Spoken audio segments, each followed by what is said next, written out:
こんにちは。娘に送るレシピ集のみーです。今日はお料理の基本編、無水鍋を使ってお米を炊いてみたいと思います。とってもふっくら炊けるので皆さんもやってみてください。では始めます。お米は炊く30分前にざるにあげておきます。今日は雑穀米も入れてみました。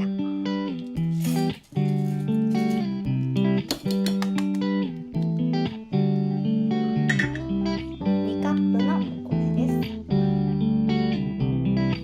お米に対して1対1もしくは 1.2 倍のお水で炊くといいです。それでは蓋をして中火で鍋がカタカタするまで加熱します。お鍋がカタカタしてきたのでとろ火にします。とろ火にして10分ほど待ちます。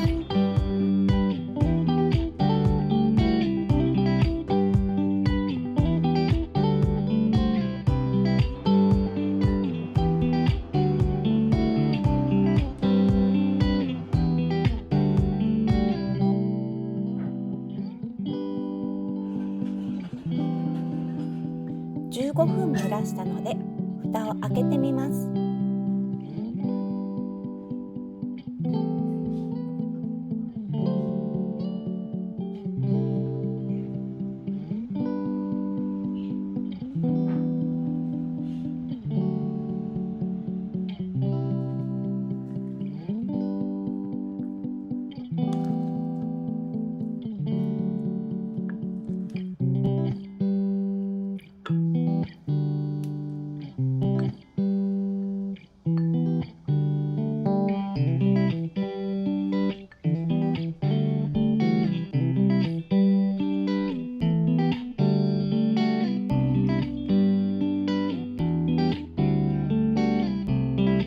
では食べてみたいと思います。いただきます。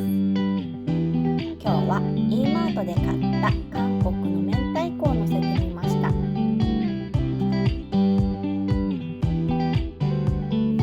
ちょうどいい感じに炊き上がっています。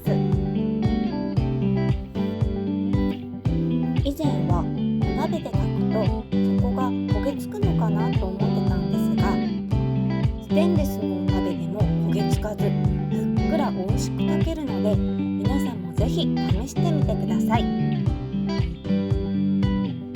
基本編、お米の炊き方でした。